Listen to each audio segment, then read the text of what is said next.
begin our celebration in the name of the Father, the Son, and the Holy Spirit. Amen. The grace and peace of our Lord Jesus Christ, the love of God our Father, and the unity of the Holy Spirit be with you all. And with your spirit.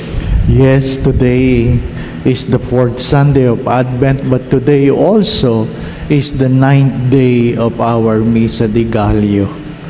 To prepare ourselves to participate in the sacred mysteries, let us first call to mind our sins and humbly ask the Lord for His pardon and mercy.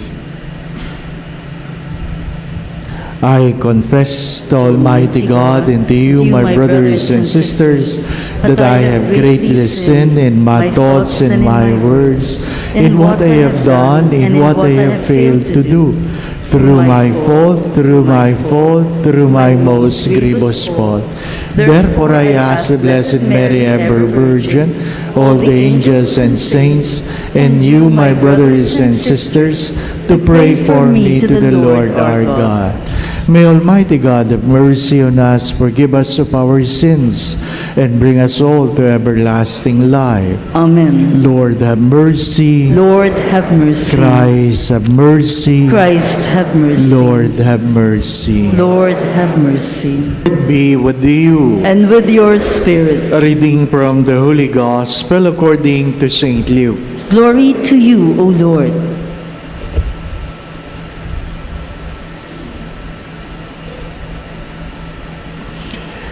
The angel Gabriel was sent from God to a town of Galilee called Nazareth, to a virgin betrothed to a man named Joseph of the house of David, and the virgin's name was Mary.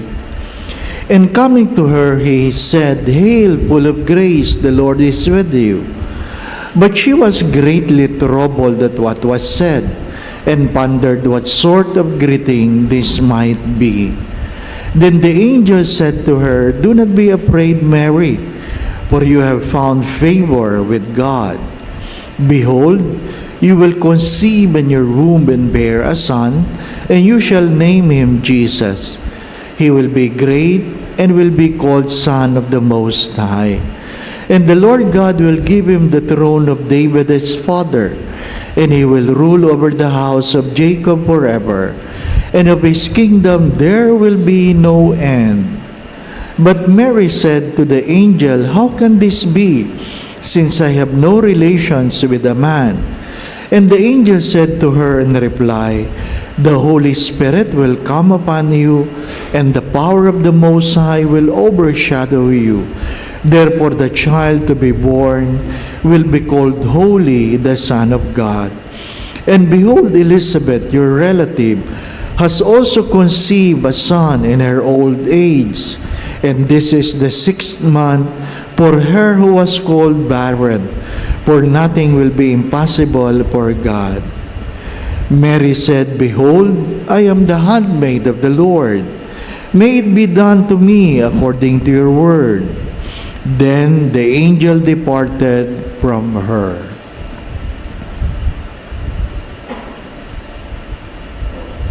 The Gospel of the Lord. Praise to you, Lord Jesus Christ.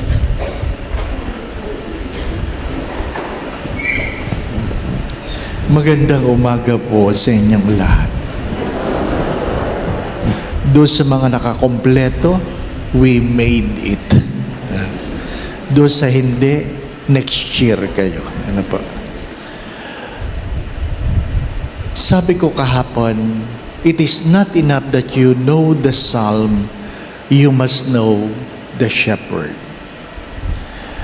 But today I would like to remind you that you should not only be grateful for the things you receive because you have prayed for, but you must be also grateful for the things you receive even you did not ask. Matuto ka magpasalamat sa mga bagay na natanggap mo dahil hiningi mo, pero sana matuto ka rin magpasalamat sa mga bagay na natanggap mo kahit hindi mo hiningi. Mas marami yun. Ang problema, hindi tayo sanay pag binigay. Sabi ng isang nag-message, "Father, maraming salamat. Hindi pa tapos ang nobina, natanggap ko na. Kahapon may nagpa-pray over. Isa sa kanya mga panalangin ay matanggap niya yung kanyang matagal nang hinihingi na yung visa sa ibang bansa. Pinagdadasal niya. Naghalo ang kanyang kalooban, yung saya at lungkot. Bakit? Kailangan niyang umalis kahapon. No? Kailangan niyang umalis. Natanggap, masaya, kaya lang aalis ka, hindi ka dito magpapasko. Ano po? Talaga maghahati, Pagka minsan kailangan ihanda natin mga kalooban. Parang parking area yan eh. Ano ibig ko sabihin sa parking area? Yung marami sa atin, pag dumating sa isang parking space na walang laman, litong-lito kung saan magpapark. Yung hindi malaman, diba? We are overwhelmed sometimes by the grace being presented to us. Humingi ka, hindi po ba? Humingi ka. Litong-lito ka. Ganon talaga ang Diyos. Anong meron sa araw na ito? Anong meron? A beautiful story about a teacher who got operated. I guess you know that. You have read it. You have heard about it. She was operated, and when she's about to pay the bill, the hospital bill, she saw that her bill was completely or fully paid already. Pagtingin niya, bayad na. Hindi niya inaasahan. At tinanong niya, sino ang nagbayad? At hindi niya inaasahan, yung doktor na nag-opera sa kanya ang nagbayad ng kanyang hospital bill. Diba? Yung ikaw ay dasal na dasal, saan ako kukuha ng pera? Paano mababayaran? Tapos nung magbabayad ka na, bayad na, diba? Hindi mo alam kung sino nagbayad, gusto makilala, tapos hindi mo inaasahan yung doktor mo pang nagbayad. Ang tanong mo lang ay, sino siya? Diba? Bakit siya? At nang tinanong niya ang doktor, ano sabi ng doktor? Ma'am, estudyante niyo ako ng elementary. Wow! Ang bait niya siguro, no? Ang bait na teacher. Kasi dalawang guro lang naman naaalala natin. Diba? Totoo naman. Alin? Yung pinarusahan ka, tsaka yung mabait na babait siya yun, di ba, no? Kaya pag tinanong, naalala mo si ma'am ganon? Sino yun? Hindi ko na maalala. Naalala mo lang yung pinahirapan ka, o kaya yung ang bait-bait. Ano pa? Sabi, salamat. Ano po? Sabi nung doktor, ako nagpapasalamat, ma'am. Ako nagpapasalamat. But have you thought about this? Have you thought about this? Marami sa inyo, marami sa atin, engineer na, doktor na, architect na, pero yung mga guru natin, guru pa rin, no? Hindi na sila nakaalis sa pagiging guru. Nag-retire silang guru. Di po ba? But how many among us really express our gratitude to our old teachers? How many? How many among us take time in the peak of our success, goes back and say, thank you? Or the least, my brothers and sisters, we have been successful and yet we fail to look back to our parents who made the sacrifices to make our dreams possible. Yung mga magulang dito, basta intindihan ito dahil punong-puno tayo ng pangarap. Kayo pala. Ano pa? Punong-puno kayo ng pangarap at nung kayo nag-asawa at kayo nagkaanak, bigla niyong kinalimutan ang inyong mga pangarap. At ang pangarap para sa mga anak na lang ang naging pangarap. Di po ba, anak? Na hindi inaintindihan ng mga anak na ang pangarap ng kanilang mga magulang ay sila'y maging matagumpay. I do not forget stories of sacrifice. Sabi ng isang artista, nag-post siya ng picture ng kanyang mga anak, binata na successful.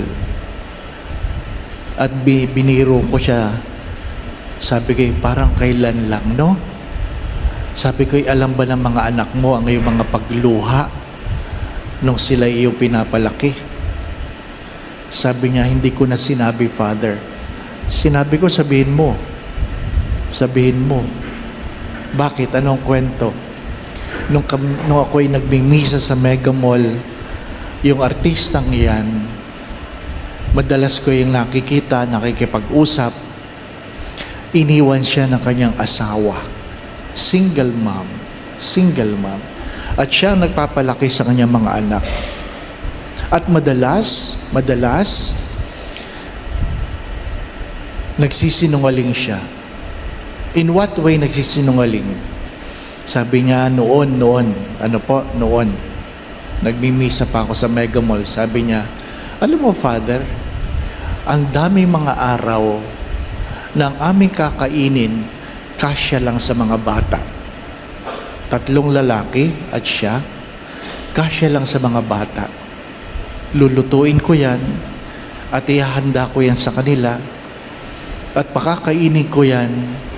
Nandun ako sa kusina at sasabihin ko, kainin nyo na yan ha, ubusin nyo na ha. At siya iinom lang ng mainit na tubig. Bakit nandun siya sa kusina at uminom ng mainit na tubig? Hindi kasya sa 4 yung pagkain.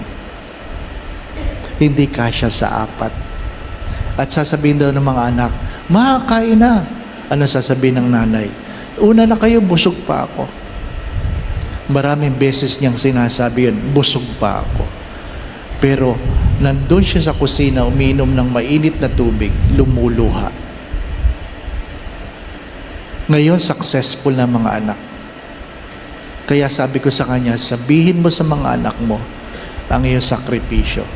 But how many parents among you, among us, have kept it in your heart? And how many children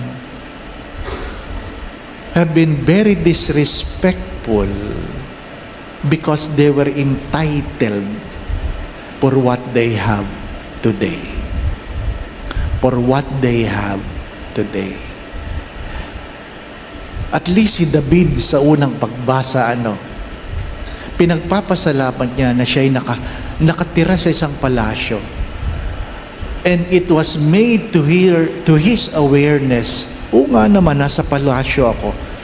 Pero the covenant, the ark of the covenant is staying in a tent. Is staying in the tent. Gusto ko magpagawa ng malaking bahay para sa kanya. At dahil sa kanyang propeta sinabi, naningil ba ang Diyos? Hindi. Pinaalala kay David kung sino siya. Sino ang Diyos? Sino siya? Paano siya itinaguyod? Paano ang bayan ng Diyos sinubaybayan, pinakain, pinagtanggol, naging matagumpay laban sa kanyang mga kaaway. Pinapaalala kay David, kaya mo ba talagang bayaran ang kabutihang pinagkaloob ko sa iyo? Ano sabi ko po sa inyo? Ang utang na loob ay hindi nababayaran. Ang utang na loob ay tinatanaw. Kahit kailan, ang utang na loob ay hindi mababayaran. Ang utang na loob ay tinatanaw. At least, marunong tayong tumanaw ng utang na loob. Anong meron sa second reading? Kaya mo ba talagang suklian na sakripisyo ang iyong natanggap? Hindi. Hindi. Pag pinakain mo ng masarap ang iyong mga magulang ngayon, yung bang gutom nila noon, mapapawi? Hindi. Inuulit ko, kung pinapakain o pakakainin nyo ba ng masarap ang inyong mga magulang ngayon, yung bang gutom nila noon, mapapawi? Kung kayo ay may sasakyan na ngayon at isasakay nyo sa inyong sasakyan, yung bang paglalakad nila noon, mapapawi? Hindi. Hindi na yun mababayaran. Kaya dapat tinatanaw. Anong meron sa Ebanghelyo? Dahil alam mo na ang lahat ay biyaya. Hindi lang yung marunong kang magpasalamat. Kinikilala mo kung sino ka. I am the handmaid of the Lord. And third, hopefully it brings you to obedience. Made unto me according to your word. Made unto me according to your word. Ano yun? Hari nawa, kung tumatanda ang inyong mga magulang, kung matanda na sila, mayroon kang pag-aalaga, dala ng utang na loob. Mayroon kang pag-aalaga, dala ng iyong pasasalamat. Mayroon kang pag-aalaga dahil kinikilala mo kung sino ka at sino ang matandang ito. Sabi nga ng isang matanyag na doktor na kung saan tuwing alas 4 ng hapon, iniiwanan niya ang kanyang mga pasyenteng napakahaba pa. At sabi ng isang pasyente niya, Dok, sayang sayang ang pera. Saan ka nagpupunta? Sabi niya, dinadalaw ko yung aking misis. Dinadalaw ko yung aking misis. Nasa home care. Sabi, bakit? Napano siya, Dok? Ba't nandun siya? Sabi niya, may Alzheimer's na ang misis ko. Sabi ng pasyente, hindi ka na niya kilala. Hindi na. Oh, ba't mo pa dinadalaw? Hindi ka na pala niya kilala eh. Ano sabi ng doktor? Hindi na niya ako kilala, pero kilala ko pa siya. Darating ang araw, mga minamahal na mga kapatid, hindi na kayo makikilala na inyong mga magulang. Pero kikilalanin niyo pa ba rin siya? Ilan ang mga anak na hindi na kumikilala dahil para bagang ang mga magulang, pag sila'y tumatanda, pabigat na, no? Pabigat na. My dear friends, my brothers and sisters, every year, we grow older. As I always say this to the youth, you will not be young forever. You will grow old. And what you do with the old people might be done to you. Hello, mga kabataan. What you are doing to the old people might be done to you. Kung gusto nyo kayo ay tanawin ng utang na loob, magsimula kayong tumanaw ng utang na loob. Kung ayaw nyo kayo ipagdamutan ng iyong mga anak, huwag kayong madamot sa iyong mga magulang. Kung gusto nyo kayo inaakay o aakayin ng inyong mga anak, abay, akayin nyo ang inyong mga magulang ngayon. My dear friends, my brothers and sisters, minsan lang naman yan. Ano sabi ng isang matandang magulang? Naiiwanan ako sa bahay, Father. Ngayon ko lang naintindihan ang papel ng isang matandang magulang. Naiiwanan sa bahay dahil matanda na. Ayaw mo nang akayin dahil pabigat na. I don't want you to look forward with regrets. Do look at your future with gratitude. saying today, hindi kita pababayaan. Kung meron mang gustong madinig ang mga manggulang, mga anak, ay hindi yung pakakainin kita masarap, bibigyan kita ng damit. Hindi. Marahil kung merong gustong madinig ang mga magulang, lalong-lalo na sa panahon ngayon, na para bagang ang halaga ay nasa material lang, ang alin? Hindi lang yung sinasabi mong I love you, kundi sana ina-assure mo na hindi ko kayo pababayaan. You don't have the luxury of time. We don't have the luxury of time. Sabi ko nga sa inyo, meron akong kaibigan punong-puno ng pagmamahal sa isa't isa. Na nung kanyang misis ay nasa hospital, mga ilang araw na lang dahil sa karamdaman, pinakita ni Mister na mahal niya ang kanyang misis. Siya ang naghuhugas ng puwet ng kanyang misis. Pag dumudumi, hindi niya pinamimigay sa caregiver, sa nurse, ang paghuhugas ng puwet. Siya naghuhugas ng puwet. Nagkataon na i-anoint ko, hindi ako nakapasok kasi naghuhugas ng puwet ng misis. Pagkatapos maghugas, saka lang ako pumasok. Hindi pa ba? Nagbibiruan yung mag-asawa.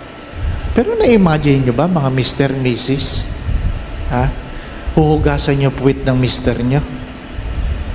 Huhugasan nyo puwet ng Mrs. nyo? Na-imagine nyo? Di ba? Pag ako'y nagkakasal, tinatanong ko yun eh. Ikaw, lalaki, magpapakamatay ka ba sa babaeng ito? Hindi ko itutuloy ang kasal kung hindi mo ako sasagutin. Si Father naman, kasalan ito, ba't patayan ang tanong? Dahil sabi ni San Pablo, mahalin mo ang iyong asawa tulad ng pagmamahal ni Kristo sa simbahan. Paano minahal ni Kristo ang simbahan? Nagpakamatay siya sa simbahan, di po ba? Oh, inuulit ko, magpapakamatay ka ba sa babaeng ito para lang matuloy ang kasal? Sa ilong eh. Di ba? After 10 years, magpapabless. O ano, kumusta? Magpapakamatay ka sa babaeng yan? Ano sabi ng mga lalaki? Mamatay siyang mag-isa niya. Di ba? When love becomes a reality, not just an emotion. Going back do sa mag-asawang hinuhugasan ng puwet. Ano pa? Ha? Hindi nyo naman kilala si Robert at si Linda. Ha? Pero, pagkatapos kong i-anoint, sinabi ng kanyang asawa, Bert, pag ako ba'y namatay, mag-aasawa ka pa ba uli? Sabi ni Robert, wala ka ng pakialam doon. Bakit?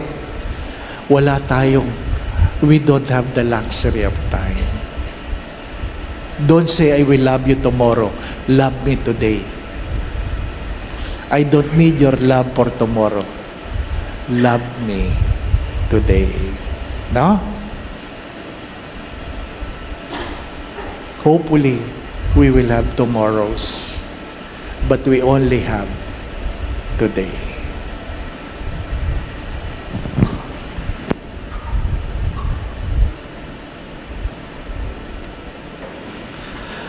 Let us now profess our faith.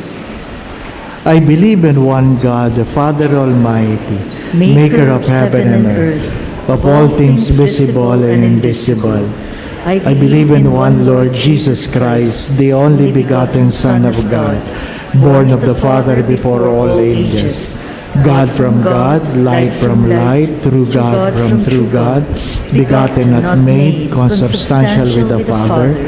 Through him all things were made, for us men and for our salvation. He came down from heaven, and by the Holy Spirit was incarnate of the Virgin Mary, and became man. For our sake he was crucified under Pontius Pilate. He suffered death and was buried, and rose again on the third day in accordance with the Scriptures. He ascended to heaven, and is seated at the right hand of the Father. He will come again in glory to judge the living and the dead, and his kingdom will have no end. I believe in the Holy Spirit, the Lord, the giver of life, who proceeds from the Father in the Son, who with the Father and the Son is adored and glorified, who has spoken through the prophets.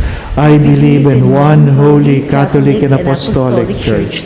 I confess one baptism for the forgiveness of sins, and I look forward to the resurrection of the dead and the life of the world to come. Amen.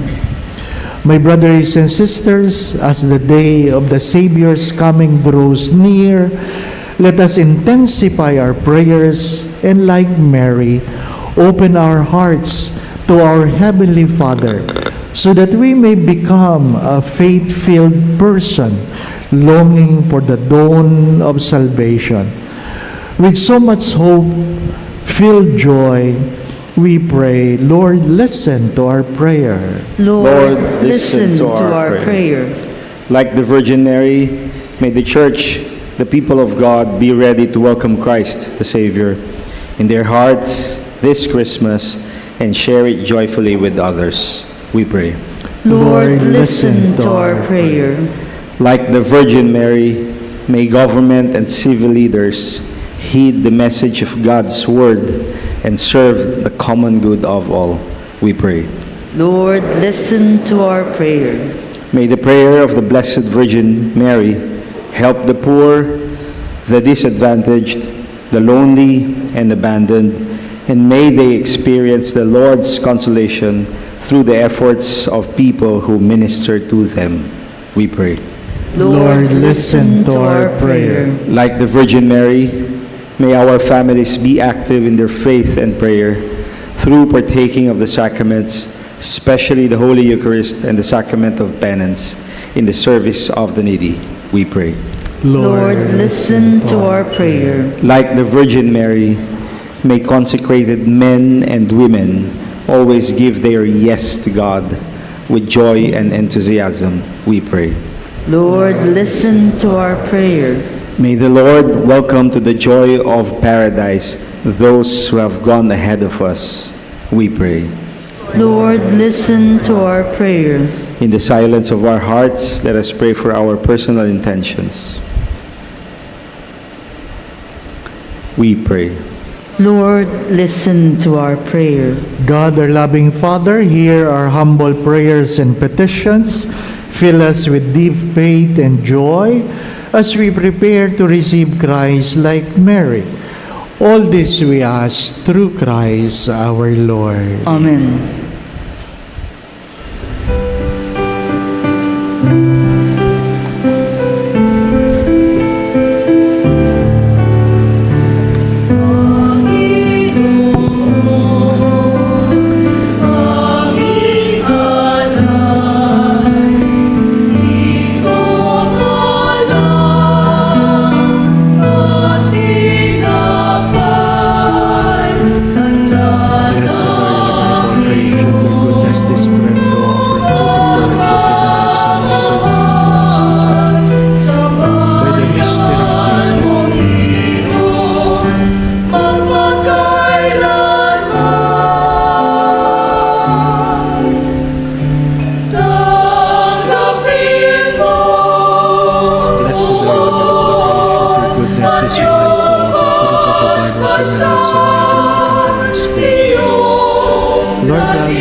Pray, brothers and sisters, that the sacrifice of yours and mine be made acceptable to God. the Almighty Father. May the Lord accept the sacrifice at your hands for the praise and glory of his name, for our good and the good of all his holy church. Graciously accept, O Lord, the gifts we offer, that our partaking of them may free us from sin and purify our hearts for the glorious coming of your Son, who lives and reigns forever and ever. Amen. The Lord be with you. And with your Lift spirit, up your hearts. we lift them up to the Let Lord. us give thanks to the Lord our God. It is right and just. It is truly right and just, our duty in our salvation, always and everywhere to give you thanks, Lord, Holy Father, Almighty and eternal God, through Christ our Lord.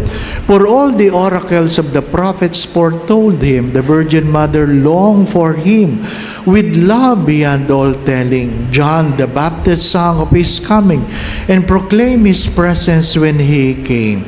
It is by his gift that already we rejoice at the mystery of his nativity, so that he may find us watchful in prayer and exultant in his praise.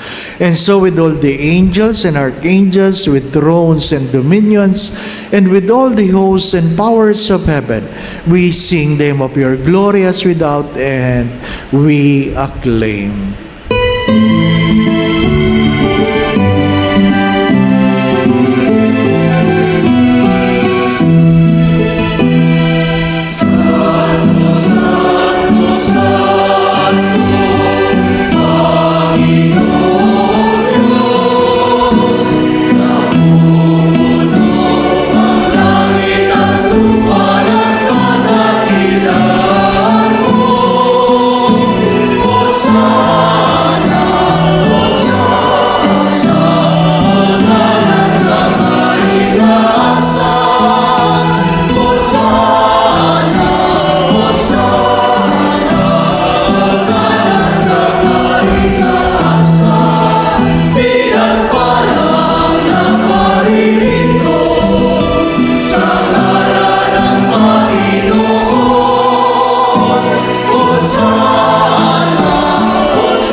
For those who cannot kneel, please remain standing and put your right hand on your chest as a sign of reverence. You are indeed holy, O Lord, the fount of all holiness. Make holy, therefore, these gifts, we pray, by sending down your Spirit upon them like the dew fall, so that they may become for us the body and blood of our Lord Jesus Christ. At the time he was betrayed and entered willingly into his passion, he took bread, gave you thanks, broke the bread, gave it to his disciples, saying, "Take this, all of you, and eat of it, for this is my body, which will be given up for you."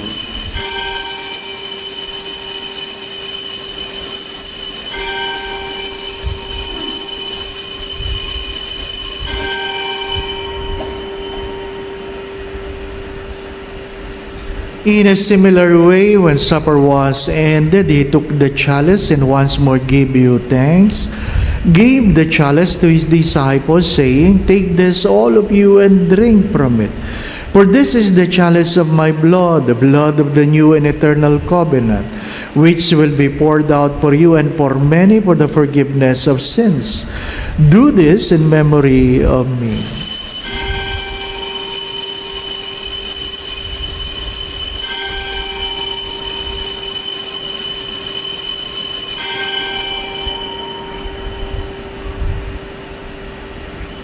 The mystery of faith. Memorial of his death and resurrection, we offer you, Lord, the bread of life and the chalice of salvation, giving thanks that you have held us worthy to be in your presence and minister to you. Humbly we pray that partaking of the body and blood of Christ, we may be gathered into one by the Holy Spirit.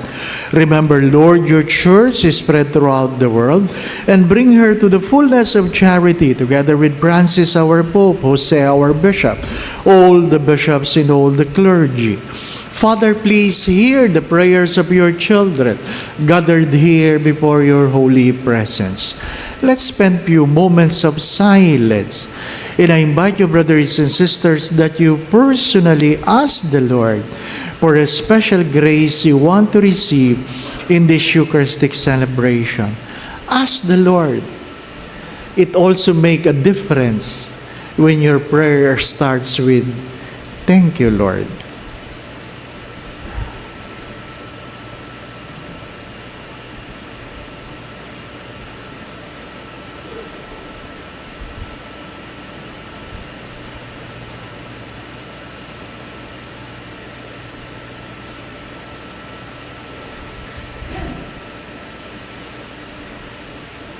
Remember also all our brothers and sisters who have fallen asleep in the hope of the resurrection, and all who have died in your mercy, welcome them into the light of your face. Have mercy on us all, we pray, that with the Blessed Virgin Mary, Mother of God, with Saint Joseph, her most chaste spouse, with the blessed apostles, with Padre Pio of Petrocina and all the saints of Lisieux throughout the ages, we may merit to be co-heirs to eternal life, and may praise and glorify you through your Son, Jesus Christ. Through Him and with Him and in Him, O God, Almighty Father, in the unity of the Holy Spirit, all glory and honor is yours forever and ever.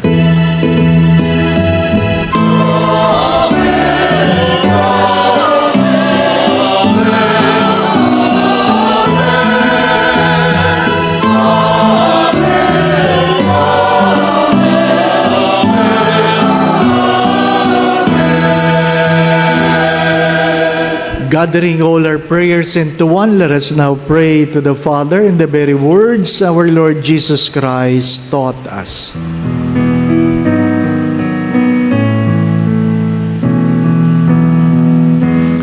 Our Father, who art in heaven, hallowed be thy name, thy kingdom come.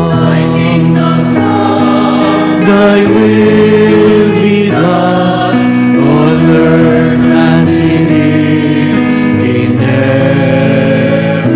Give us this day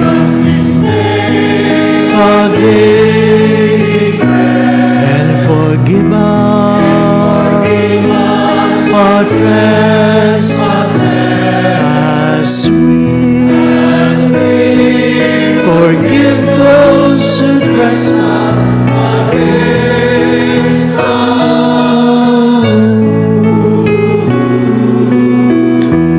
And lead us not into temptation, but deliver us from evil.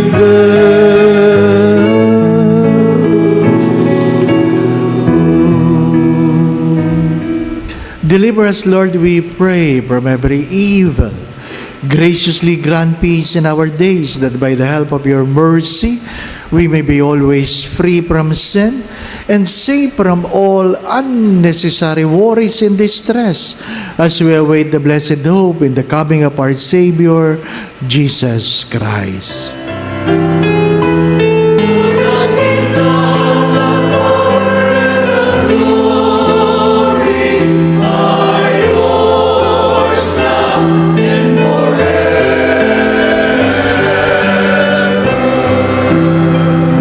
Lord Jesus Christ, who said to your apostles, "Peace I leave you, my peace I give you," kindly look not on our sins, but on the faith of your church, and graciously grant us peace within our hearts, peace in our mind, peace in our own homes, in our own families, peace in our workplace, peace in our community, peace in our country and in the world. And grant you unity in accordance with your will, who lives and reigns forever and ever. Amen. My dear brothers and sisters, the peace of our Lord be with you always. And with your spirit. Let us now bless one another by giving each other the sign of peace. Peace be with you.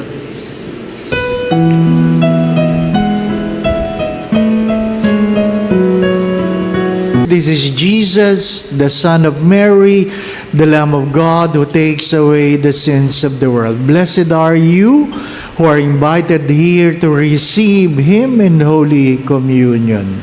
Lord, I am not worthy that you should enter under my roof, but only say the word, and my soul shall be healed. May the body and blood of Christ bring us to everlasting life. Amen. Pray the prayer of Padre Pio Petrocina. Please kneel. Stay with us, Lord, for it is necessary to have you present so that I do not forget you. You know how I easily abandon you. Stay with you, that I may not fall so often. Stay with me, Lord, for you are my life, and without you I am without fervor. Stay with me, Lord, for you are my light, and without you I am in darkness. Stay with me, Lord, to show me your will. Stay with me, Lord, so that I hear your voice and follow you.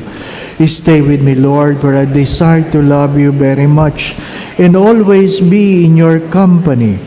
Stay with me, Lord, if you wish me to be faithful to you. Stay with me, Lord, for as poor as my soul is, I want it to be a place of consolation for you, a nest of love. Stay with me, Jesus, for it is getting late in the days coming to a close, and life passes, death, judgment, eternity approaches. It is necessary to renew my strength so that I will not stop along the way, and for that I need you. It is getting late and death approaches. I fear the darkness, the temptation, the dryness, the cross, the sorrows. Oh, how I need you, my Jesus, in this night of exile. Stay with me tonight, Jesus, in life with all its dangers. I need you.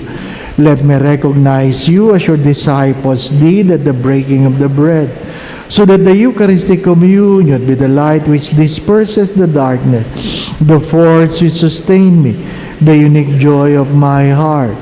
Stay with me, Lord, because at the hour of my death, I want to remain united to you. If not by communion, at least by grace and love. Stay with me, Jesus. I do not ask for divine consolation because I do not merit it, but the gift of your presence. So yes, I ask this of you. Stay with me, Lord, for it is you alone I look for.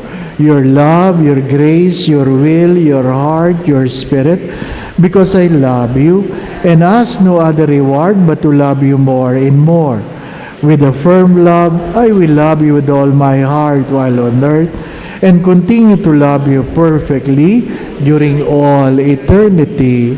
Amen. Let us pray. Having received this pledge of eternal redemption, we pray, Almighty God, that as the feast day of our salvation draws ever nearer, so we may press forward all the more eagerly to the worthy celebration of the mystery of your Son's nativity, who lives and reigns forever and ever. Amen. Before you go home, you can bring home a calendar from our chapel. The ushers would made it available when you go out.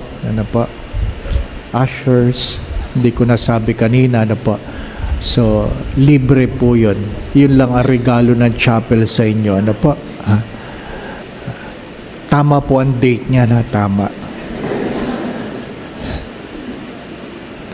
Nagbibiroan kasi kami mga pari. Sabi, nakakainis ka? Ba't ka namimigay ng kalendaryo? Sabi ko, bakit? Ay, pinagbibili sa amin eh. Ay, sino pang bibili sa amin? Libre sa inyo. Okay lang yun. Di po ba na? Yun lang ang pwede ko ipamigay eh. Maraming salamat po sa tulong ninyo sa ating Stars of Grace para maka 13 month yung ating mga beneficiaries ng Love a Parish program. Konti na lang, malapit na. Maraming salamat. Suklian nawa kayo ng Diyos sa inyong mga kagandahang loob. Suklian nawa ng higit-higit. Going back to what I've said, do not forget to say thank you for the many answered prayer but also say thank you for the things you receive even though you have not prayed. Magpasalamat sa mga natanggap na hiningi, pero magpasalamat din sa mga bagay na natanggap kahit hindi nyo hiningi. Ano pa? Show your gratitude. Be grateful. Show your gratitude. Ano pa?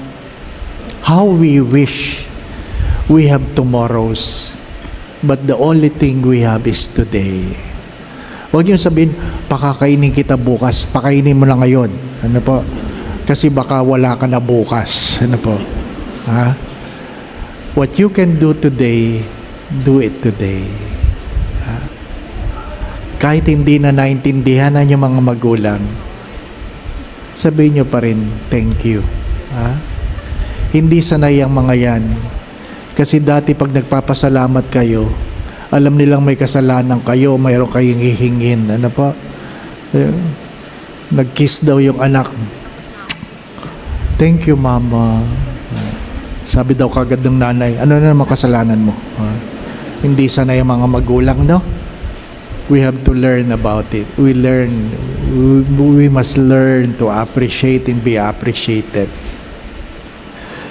The Lord be with you. And with your spirit. And may Almighty God bless you and your family. In the name of the Father, the Son, and the Holy Spirit. Amen. We have celebrated the Eucharist. We now go in peace to love and serve the Lord. Thanks be to God. Bukas pa ang Pasko, pwede bumabati na ako. Merry Christmas.